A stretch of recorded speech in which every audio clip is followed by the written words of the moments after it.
Hello everyone, I am the storyteller and I am here to help you today. I know you use this video to fall asleep, so before that, like the video and subscribe to the channel. Also, where are you from and what time are you watching now? Get comfortable and relax. In the fall of 1987, on a cold, crisp night, a team of workers arrived at what appeared to be a simple renovation project. The building, located on the outskirts of a small American town, had been abandoned for decades and was considered a relic of a forgotten era. Its construction had begun in the early 20th century, but after a series of mysterious incidents, it was quickly abandoned and left to rot. Over the years, no one dared to step foot inside, and the town had slowly distanced itself from its existence. Nathaniel Grant, the project manager, was a pragmatic man who didn't believe in superstitions or ghost stories. His focus was to bring the building back to life, to reopen it to the public, perhaps as a cultural center. But the moment he crossed the threshold of the building's front door, he could sense something was wrong. The air was thick with the smell of mildew, and the atmosphere was heavy, as though the building itself was hiding something much deeper than just dust and dirt. The first night of work was eerily quiet, save for the creaks of old wood and the echoing sounds of tools in the empty hallways. But at some point, a strange noise caught Nathaniel's attention. It was a door. Not just any door, but a door that didn't appear on any of the building's plans. He found it while exploring the upper floor, where his team was beginning to strip away the layers of old paint from the walls. The door was partially covered by rotting wood, and it appeared to have been untouched for years. Curious, Nathaniel approached it and tried to open it, but it was locked. The sound of the key turning echoed through the hallway, but the door didn't budge. He stepped back, reluctant but with a strange feeling that there was something hidden behind it, something that shouldn't be disturbed. He decided to let it go, for now. Not now, he thought, distracted by other projects. But something about that hallway, that floor, seemed to hold more than just the obvious. The building, it seemed, had something else to reveal. Something waiting for the right moment. The following day, Nathaniel began researching the building's history. He knew it had originally been used as an asylum for the elderly, but what he didn't know was the building's darker past. The previous owner, a man named Charles Whitmore, had been an enigmatic figure, whose practices as the director of the institution were often questioned but rarely discussed openly.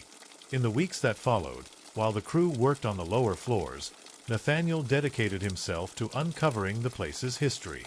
He found a series of old records, photographs, and reports, but what truly caught his attention was a dusty old notebook found in a forgotten drawer. The cover was worn, and the notebook seemed to have been abandoned for decades. Inside, he found Whitmore's own unsettling writings. The entries were disturbing. Patients who had mysteriously disappeared, others who had shown signs of unusual madness, and reports of unexplained sounds coming from the upper floors. But what really made Nathaniel's heart race was one particular note: do not open the door on the third floor, no matter what happens. This was enough to pique his curiosity for good. He knew he had to find out what lay behind that door. The notebook mentioned the door on the third floor, the very same one he had found during his initial exploration. But what was truly unsettling was that Whitmore's writing seemed to indicate that something had happened in that room. Something so terrible that he refused to even describe it in detail. In the days that followed, Nathaniel's obsession with the door grew. He knew he couldn't leave that mystery unresolved. But at the same time, Whitmore's warning lingered in his mind. There was something in that building, something stirring as if it was waiting for him to make a move, waiting for him to open that door. The urge to open it was overwhelming, but he couldn't ignore the fact that something more was at stake here, something he might not be able to control. Meanwhile, the renovation team began reporting strange incidents. Footsteps echoing through empty corridors, tools mysteriously disappearing, and a growing sense of unease. Some workers started to avoid the third floor, feeling that there was something wrong up there, something they couldn't see or touch, but that they were beginning to feel.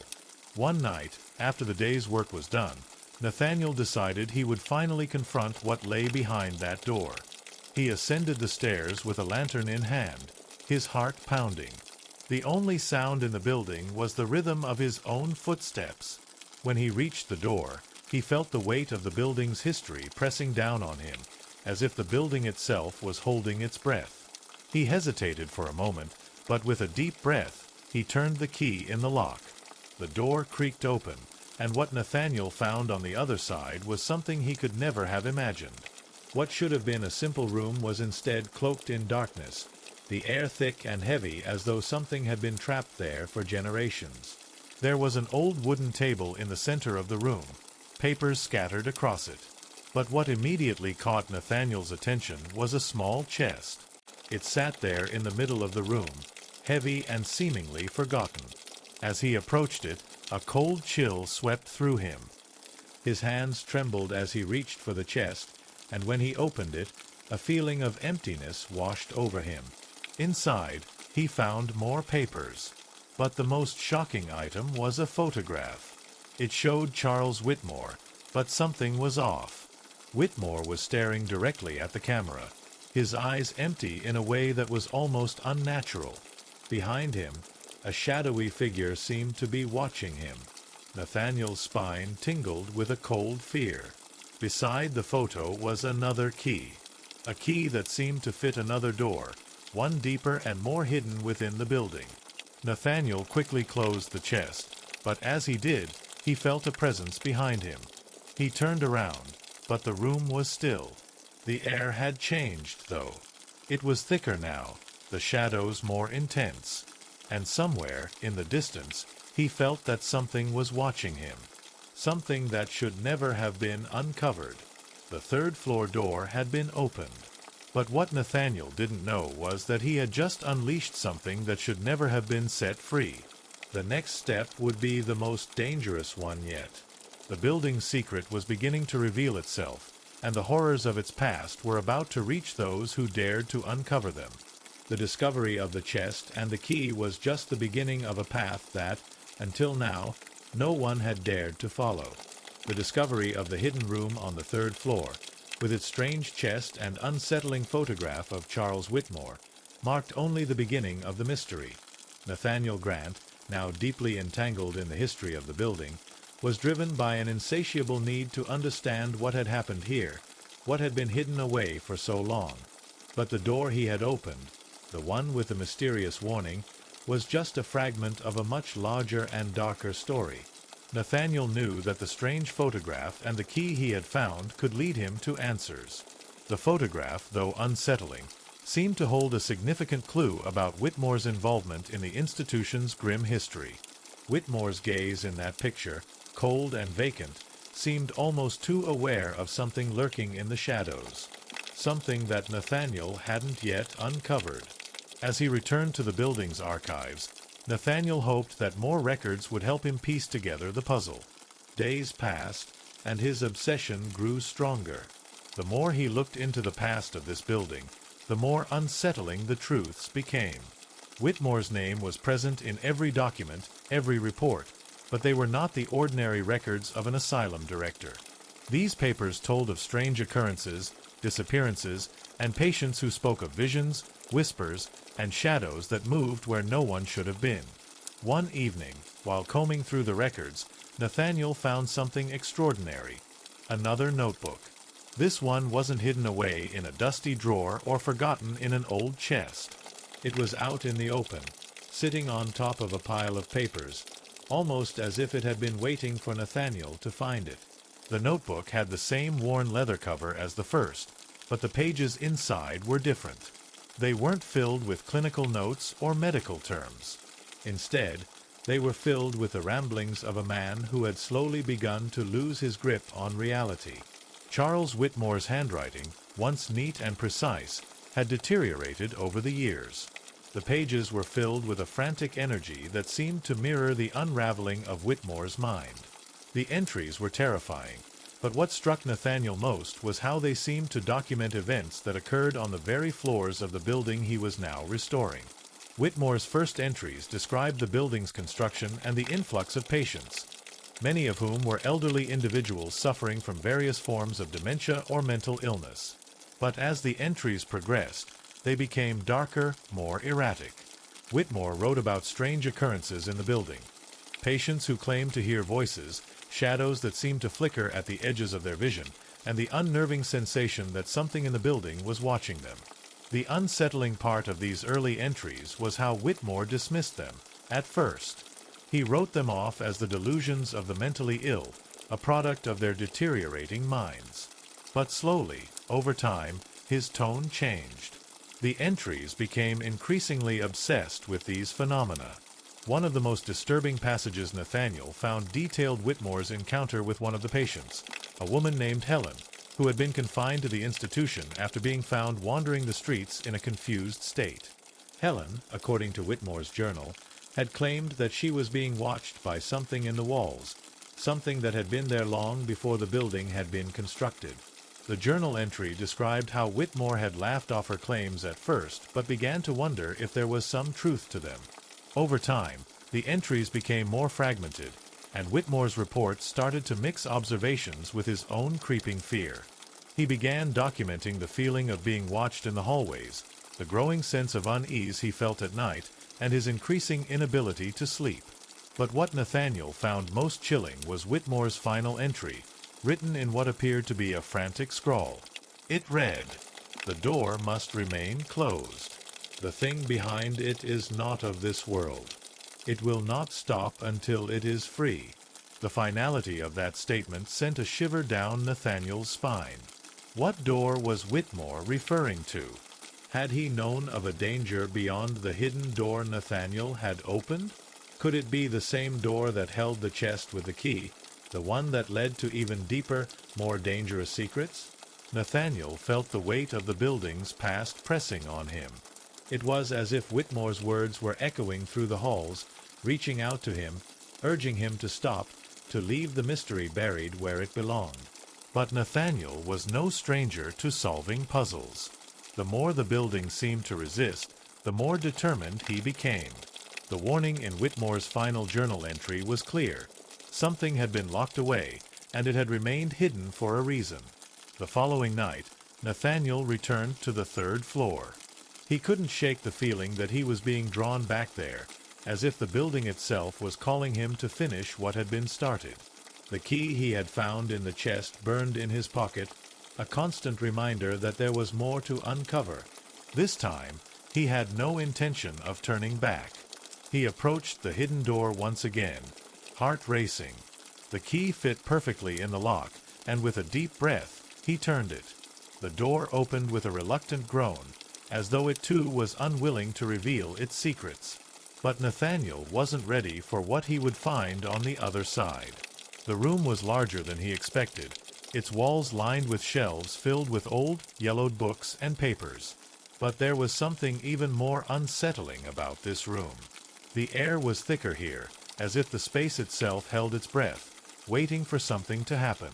On the far wall, Nathaniel noticed something strange, a series of markings, carved deep into the wood. They looked almost like a ritualistic symbol, something that didn't belong in a mental institution. But it was the words scrawled beneath the symbol that caught his attention. "The door cannot be opened again."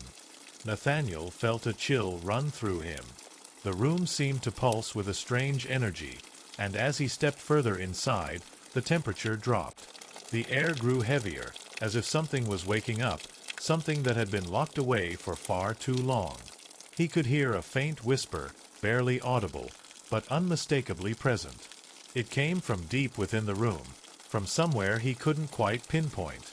It was at that moment that Nathaniel realized he had made a grave mistake. The room was not just a forgotten part of the building's history. It was the key to everything that had happened here. The whispers, the shadows, the strange occurrences, they were all connected to this place. But what was it? What was waiting in the shadows, and why had Whitmore gone to such lengths to keep it hidden? Nathaniel was no longer just uncovering a history. He was uncovering a nightmare that had been kept locked away for far too long. And as the whispers grew louder, he understood that he had just unlocked something much darker than he had ever imagined. He had opened the door, and now there was no going back. When Nathaniel Grant unlocked the door to the hidden room on the third floor, He had no idea that this would be the turning point in his journey. The oppressive atmosphere in the room, the strange symbols carved into the walls, and the chilling whisper that seemed to grow louder with each step he took, it all pointed to a presence that was very much alive, or perhaps, more accurately, not alive at all. The room was not just a forgotten corner of the building. It felt like the epicenter of something much darker, a place where the building's deepest secrets were being kept. Nathaniel could feel it, the oppressive weight of the past, pressing down on him, urging him to leave, to forget what he had uncovered. But he was too far in now, too obsessed with finding out the truth. The air was thick with an unnatural cold, and the faint whispers he'd first noticed now seemed to come from all directions, filling the space with a low, almost imperceptible hum. Nathaniel tried to steady his breath, his hand gripping the lantern tighter, but the warmth of the light seemed to flicker against the darkness, struggling to hold its ground. As his eyes adjusted to the dim room, he noticed something strange about the shelves lined with old books and papers. They were far too old to have been used recently, yet there was a strange order to them, as if someone had carefully placed each one, organizing them into a pattern only they understood. But what truly caught Nathaniel's attention was the center of the room. There, lying on a stone pedestal, was a large, dust-covered book. Its cover was not leather, like the other journals he had found, but something much darker, a deep black that seemed to absorb the light around it. The book was massive, its edges frayed as if it had been opened many times, but it was its presence, its aura, that unsettled Nathaniel the most. As if drawn by some invisible force, Nathaniel stepped forward and reached for the book. The moment his fingers touched the cover, the whispers ceased, leaving an eerie silence in their wake. His heart pounded in his chest as he slowly opened the book, the pages turning with a reluctant rustle. The language inside was unfamiliar. Strange symbols, runes, and phrases that seemed to be a mix of different languages, none of which Nathaniel recognized. Yet, as he scanned the pages, a sense of dread washed over him. This was no ordinary book. It was a record, no, a chronicle, of something much older, much darker than anything he could have imagined. The first few pages contained notes from Charles Whitmore, detailing his own descent into madness. But what was disturbing was how Whitmore described the thing that had taken residence in the building long before he had arrived. Whitmore's earlier notes spoke of the entity as a shadow, something intangible that could not be seen but could be felt, something that existed just beyond the edges of perception. The further Nathaniel read, the more twisted Whitmore's accounts became. Whitmore spoke of rituals, dark ceremonies performed in the very room where Nathaniel stood. He wrote about sacrifices, about the desperate attempts to contain something that had been awakened, something that could not be controlled. The last entry was a frantic scrawl, barely legible, but the words were clear. "It is awake. It will never stop. The door must be sealed." The air in the room shifted again. Nathaniel's pulse quickened, and he felt a sudden, overwhelming sense of being watched. The temperature dropped even further, and the shadows on the walls seemed to move, stretching and twisting as if they had a life of their own. Nathaniel slammed the book shut, his breath shallow, but it was already too late. The thing Whitmore had written about, whatever it was, had been awakened by his presence. It wasn't just a shadow or a fleeting sensation. It was real, and it was in the building with him. Nathaniel stumbled backward, his mind racing as he tried to make sense of what he had just read. He needed to get out. The building felt like it was closing in on him, the walls pressing against him, suffocating him. The door behind him slammed shut on its own, and the flickering lantern light cast long, distorted shadows on the walls. The whispers returned, but now they were louder, more distinct, and Nathaniel could hear them clearly. They weren't just whispers, they were words, calling his name, beckoning him to stay. The room seemed to shift around him, its layout warping as if the very structure of the building was changing.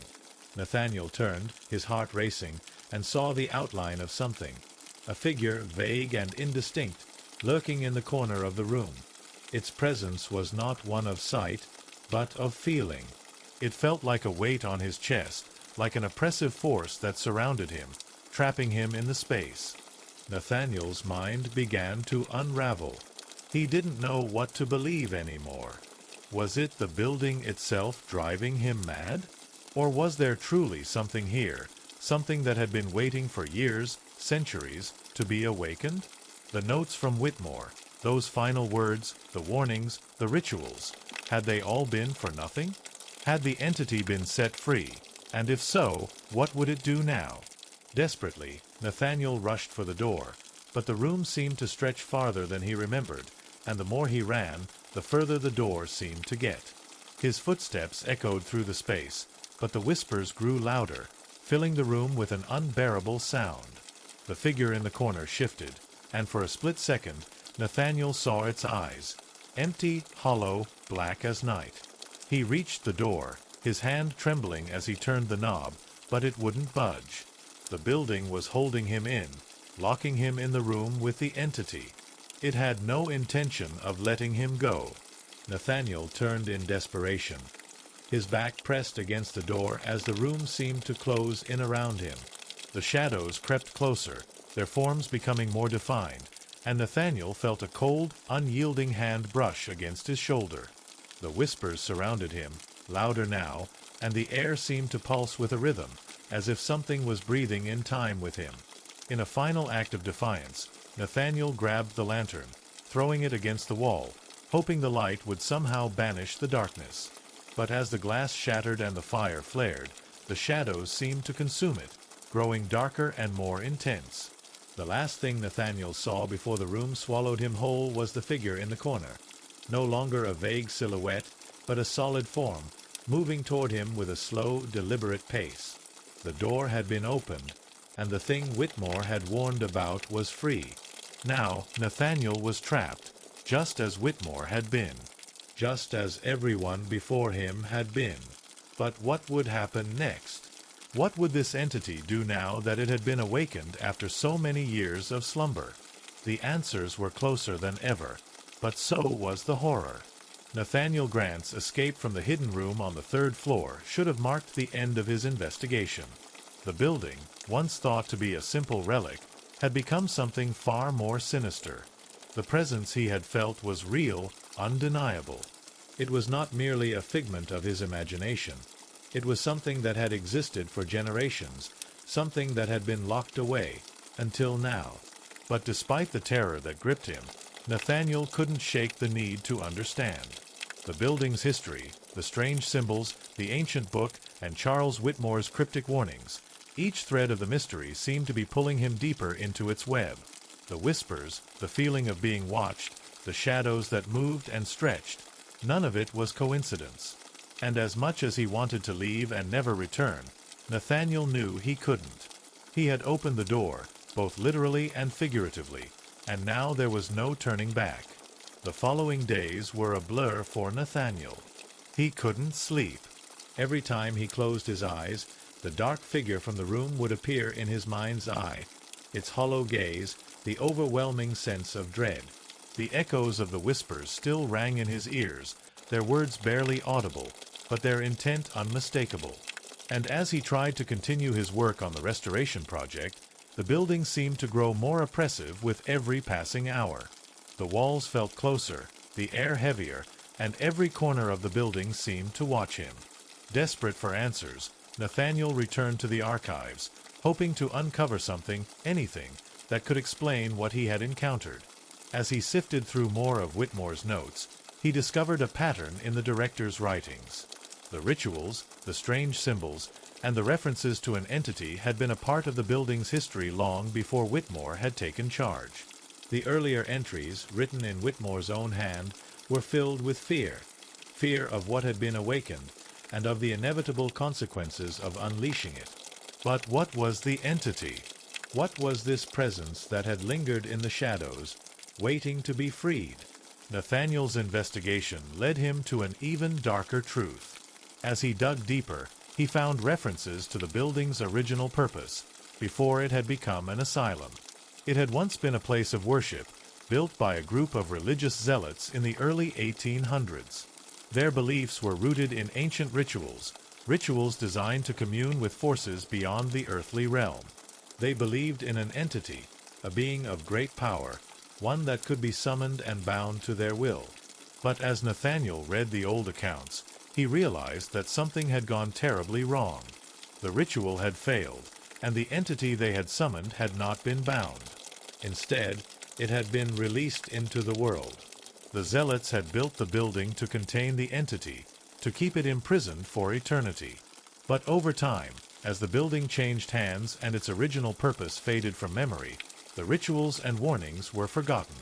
The entity, however, had never truly left.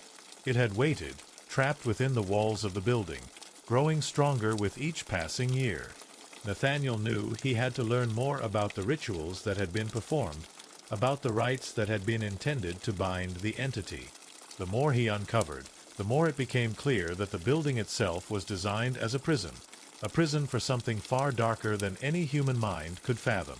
His search led him to a series of old journals, written by the zealots themselves.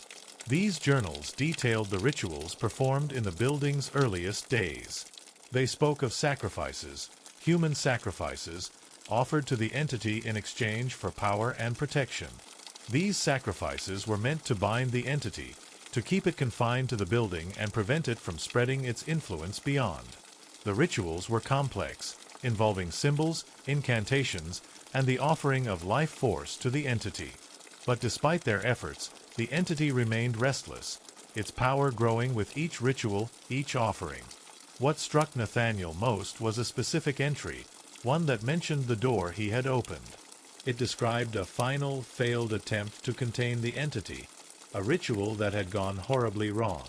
The ritual had been performed in the very room Nathaniel had discovered, the one on the 3rd floor. It was there that the entity had been almost freed, but something had stopped it. The ritual had been interrupted, and the entity had been forced back into its prison. However, the building's wards, the protections that had been put in place to contain it, had begun to weaken. The zealots had known that the entity's time was running out, that it would eventually break free, and when it did, there would be no stopping it. Nathaniel was horrified. The building had been built to contain this entity, to keep it locked away from the world. But the rituals had failed, and the wards that held it in place had been eroded over time. The entity had been waiting, growing stronger, until it could finally break free. And now, Nathaniel had unknowingly played a role in that. By opening the door, by unlocking the secrets of the building, he had released it once again. The weight of what he had done sank in. The entity was no longer confined to the building. It was free, and Nathaniel had unwittingly become its next target. But what was the entity? What kind of being was it? Nathaniel's search for answers only raised more questions. The rituals described in the journals seemed to imply that the entity was not entirely of this world. It was something ancient, something that existed beyond the realm of human understanding. It was a being of darkness, capable of influencing the minds of those around it, feeding on fear, and manipulating reality itself. As Nathaniel pieced together the fragments of information, he realized that the entity was not just a physical presence. It was something that could warp perception, twisting the minds of those who encountered it. It could manipulate time and space, creating illusions and forcing people to see things that weren't really there. It fed on the fear and despair of those trapped in its influence, slowly breaking them down until they were consumed by their own terror. But Nathaniel wasn't just a passive observer in this unfolding nightmare. He had unlocked the door, and now he was part of the entity's plan. His mind began to fray as the entity's whispers grew louder in his ears. The shadows in the building seemed to be closing in on him, following him wherever he went. Every creak of the floorboards, every flicker of the lights, felt like a warning. The building was no longer just a structure. It had become a prison where the walls were closing in, and the entity was the warden. Nathaniel had to find a way to stop it. He had to find a way to undo what he had set in motion, to lock the entity away once more before it consumed everything in its path. But as the days passed, He realized that the building was changing. The more he uncovered, the more the entity seemed to take hold. The whispers had become voices, the shadows had become figures, and the building itself seemed to breathe with the entity's presence. Time was running out. The entity was free, and Nathaniel was running out of options. But what could he do?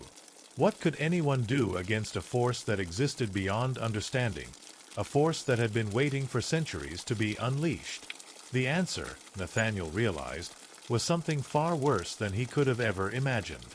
The entity didn't just want to be freed, it wanted something else. It wanted to spread. It wanted to consume the world. And the building was only the beginning. As Nathaniel stood at the threshold of the room, the whispers grew louder, the shadows darker, and the walls seemed to close in around him. The entity was waiting. And this time, there was no one left to stop it. Nathaniel Grant's mind was fraying. He could feel the weight of the building pressing in on him, the oppressive atmosphere closing tighter with every passing moment. The entity he had unknowingly released was no longer confined to the walls of the building. It had spread. The whispers had become louder, more distinct, echoing in every corner of the structure. The shadows, once vague and fleeting, now moved with purpose. They followed him, their presence suffocating, and Nathaniel could feel them watching him at every turn. The building, once a place of restoration and renewal, had transformed into a prison. The air was thick with a chilling stillness that made it hard to breathe.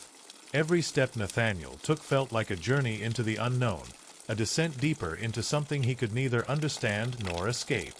The rituals, the symbols, the warnings, they had all led him here, but none of them had prepared him for what he had unleashed. What Whitmore had warned about, the entity that had been bound to this place for centuries, was now free, and it was no longer content to stay within the building's walls. Nathaniel could feel the entity's presence more intensely than ever. It was not a physical being, but something far darker and more insidious.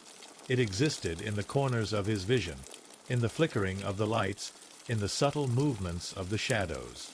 It whispered to him, its voice low and unrecognizable, its words a constant hum in the back of his mind. The building had become an extension of the entity, a vessel that carried its influence. As Nathaniel tried to leave, the building seemed to push back. The doorways had become narrower, the hallways longer, and the air heavier. The more he tried to escape, the more the building seemed to shift, trapping him within its walls. The boundaries between reality and the entity's influence were blurring. Nathaniel could no longer tell what was real and what was the entity's doing. Was the floor beneath his feet solid, or was it an illusion? Was the door in front of him leading to freedom, or was it another trap? He realized then that the entity was not just manipulating his perception, it was manipulating reality itself. It was feeding on his fear, using his own terror to shape the world around him. Each fear-fueled thought seemed to distort the building, reshaping it to fit its desires. The more Nathaniel panicked, the more the entity tightened its grip on him. It was not just a force of darkness, it was a force of chaos, a being that could bend the very fabric of reality to its will. Nathaniel had tried to ignore the warning signs, to dismiss the growing sense of dread that had taken over the building. But now, with the entity free and the walls closing in, he had no choice but to confront the truth. The building was a prison, not just for the entity, but for everyone who had ever come into contact with it. The asylum had been built to contain it, but now it had escaped, and there was no going back. In his search for answers, Nathaniel discovered an old journal, one that had been hidden in the depths of the archives. The journal belonged to one of the original zealots who had founded the building. It detailed the final ritual, the one that had gone horribly wrong. The zealot spoke of the entity's true nature, not a spirit, not a demon, but something far older, something that had existed long before humanity had come into being. It was a being of pure darkness, an entity that had once been worshipped by ancient civilizations, a force that had been sealed away for its own destructive nature. The zealot's words were frantic, his handwriting a scrawl of desperation. The ritual had failed, and the entity had not been contained. Instead, it had grown stronger, feeding on the fear of those who had come into contact with it. The more they tried to bind it, the more it twisted their minds, driving them to madness. The building had become a cage, but the bars were weakening, and soon the entity would be free to consume everything. Nathaniel's stomach churned as he read the final entry in the journal. It is not just the building that it wants. It wants the world. It wants to feed on everything.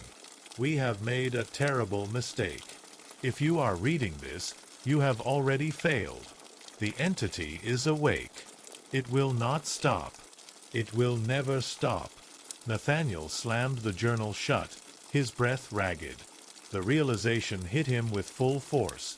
The entity was not just a force contained within the building. It was a cosmic being, an ancient power that had been sealed away for a reason. It wasn't merely seeking revenge on those who had trapped it. It was seeking to spread, to consume, to destroy. And Nathaniel had set it free. As he stood in the dim light of the building, the shadows seemed to stretch and twist, moving in unnatural ways.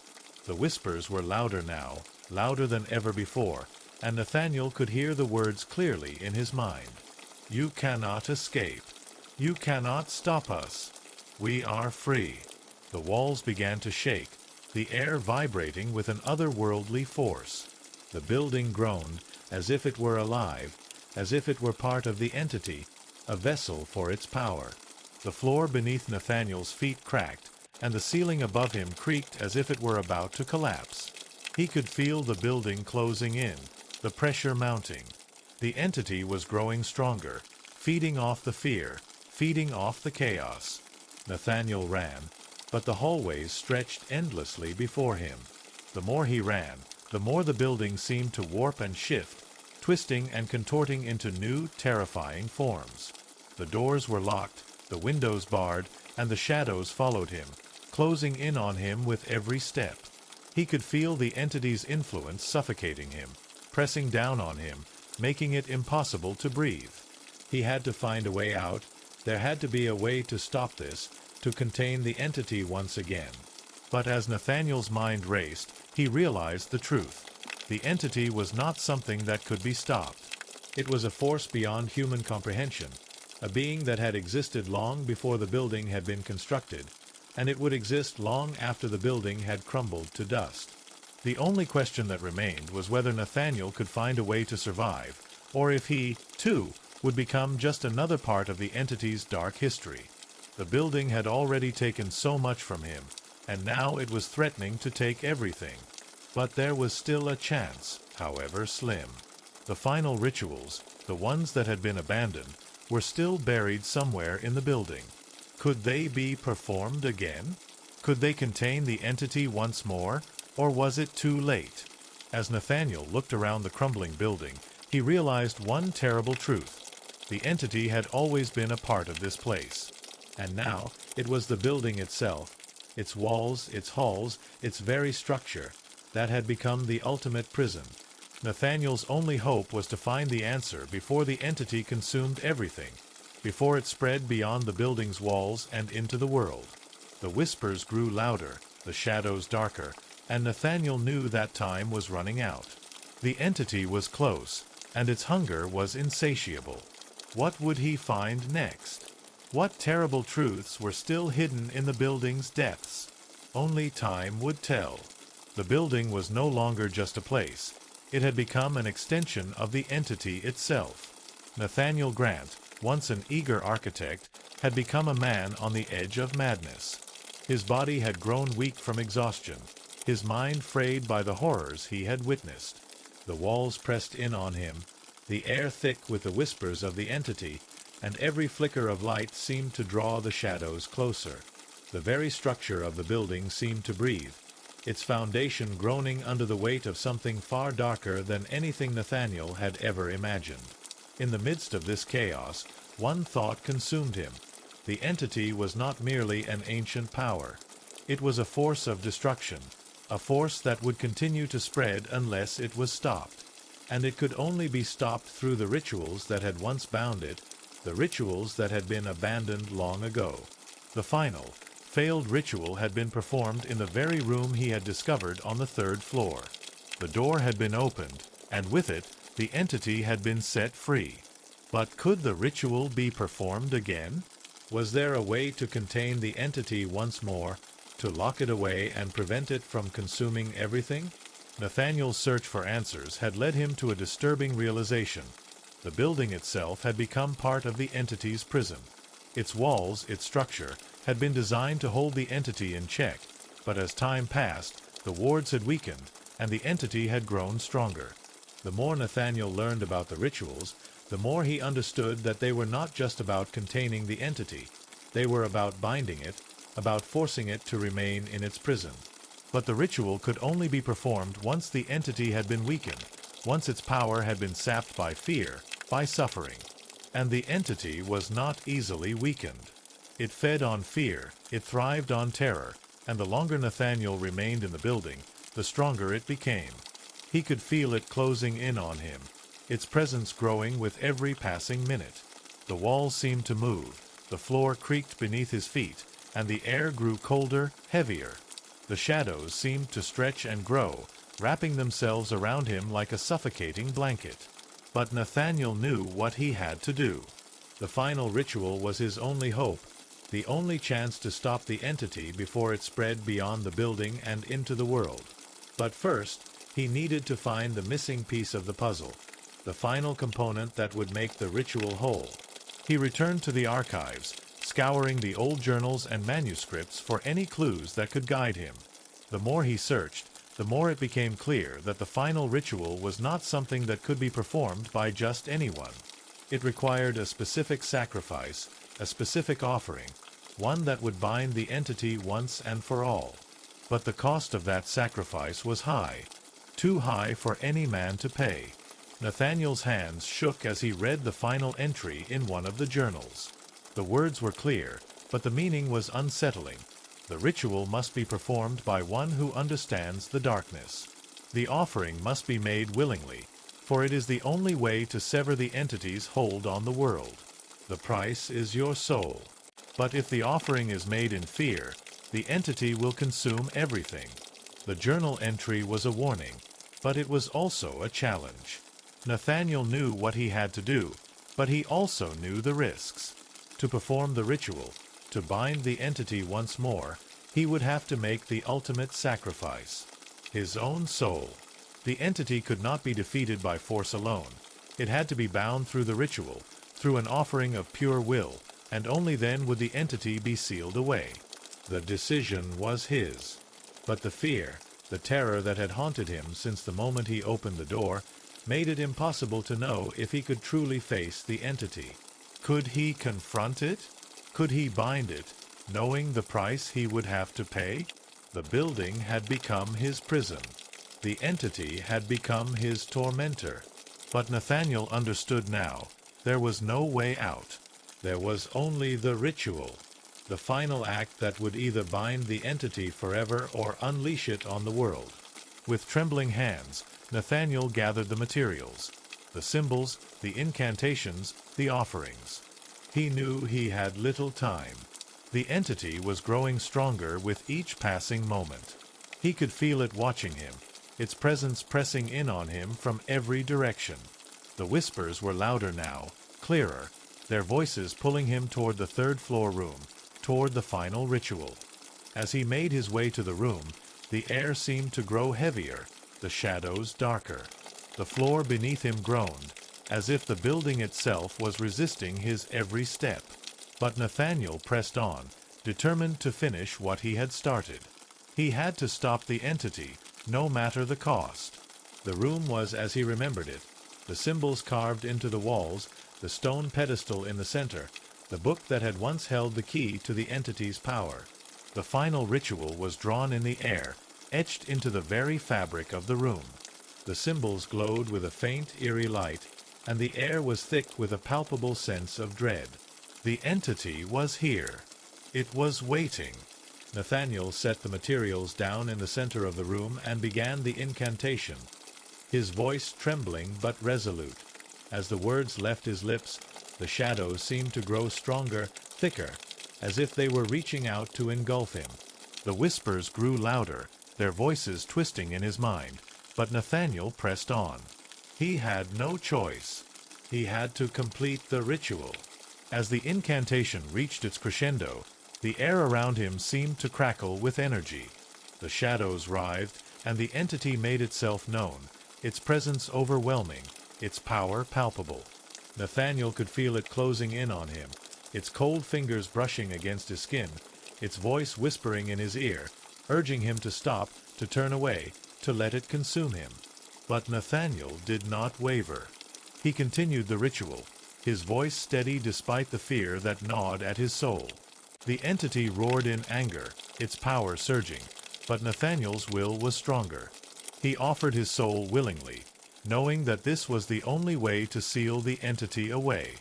As the final words of the incantation left his lips, the shadows seemed to shudder, their power dissipating.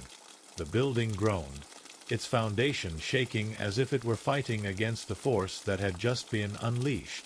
For a moment, everything was still. Then, with a deafening silence, the building seemed to collapse in on itself, the shadows receding, the entity's power fading. Nathaniel collapsed to his knees, exhausted, his body drained. The room was empty. The entity was gone. The building, once a prison for darkness, was now silent. Nathaniel had succeeded, but at a great cost. The final ritual had been performed. The entity was sealed away, its influence contained. But Nathaniel's soul was the price. He had given it willingly, knowing that the world could not survive if the entity had been allowed to spread. As the building settled into silence, Nathaniel knew that his life had ended in that room. But in the end, he had saved the world from the ancient darkness that had once been trapped within the building's walls. The entity was gone, for now. But the question remained, what would happen if the rituals were ever disturbed again? Would the entity rise once more? And would anyone be left to stop it?